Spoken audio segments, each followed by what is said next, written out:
Guy who's actually going to put this in Germany and actually run it hard. Okay, just show. I'm making suggestions for people that run the cars hard. Right, show that looseness. So it's hard to. A little bit of looseness in the tie rod end. Right. Recommendation to replace it with the turbo. Are they bigger on the ends or the whole? They're more heavy duty. This is this is a hollow tube. Okay. And so the turbo tie rod ends are a solid link, and also instead of this rubber joint here, it's a spherical mounted ball. And so it not only does it pivot smoother, but also it's much stronger. Okay. And that's what they use on the turbo cars. Yeah. And then what we do is this is completely changeable to a turbo style. Right. And it's considered an upgrade, and it does make them handle better. It gives you better feeling in the steering. It's a great improvement for not that much money. And then again, if you notice here, this piece right here is a pin. Oh, yes. Is actually a locking pin, which indicates that these are actually Bilstein. So this would be a Bilstein housing. You can see the green.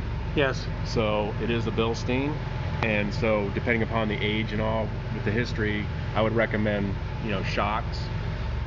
My assumption is that this car is going to go to Germany, and I've been these cars get driven kind of hard. They actually use their cars. Yes. So things like this original brake line, which is very dry, is you can see it. It's like, see that cracking in there? Yes.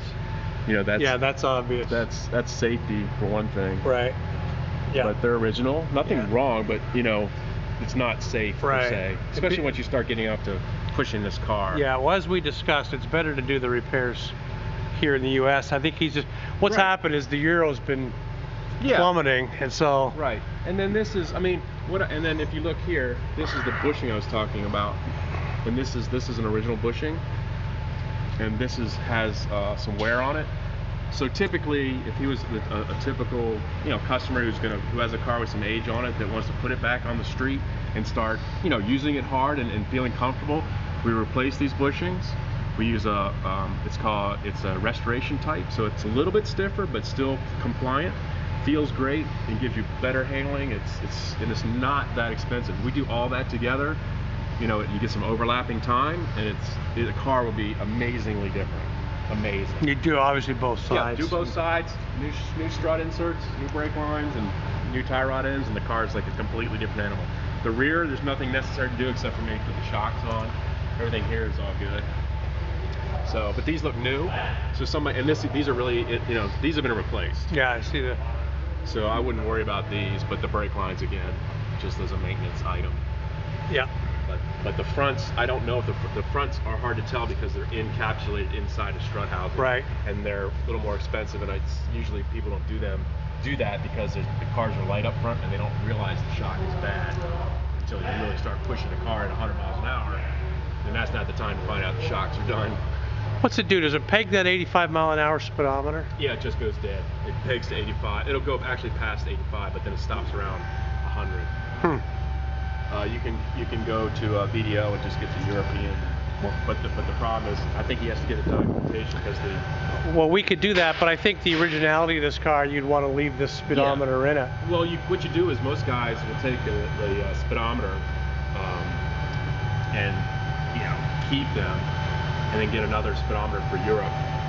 Yeah, we use Hollywood speedometer quite a bit. Yeah. But the car to me didn't look like one I would want to mess with that.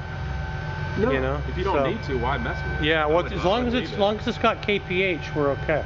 I think it does. Yeah. It does. This is a that's actually a catalytic. It is a catalytic converter. Correct. Okay. Stock exhaust, stock heat exchanger. Yeah. Pretty darn good shape. Yeah, very dry under here. Yeah, nice and dry engine. And these are not. Or are they? Yeah, those are replaced. They've been replaced, so they are the collapsible boiler return tubes, but I would be shocked if I didn't see that. Yeah. So, there's nothing to indicate the miles or anything other than indicated. What are the miles supposed to be? 77?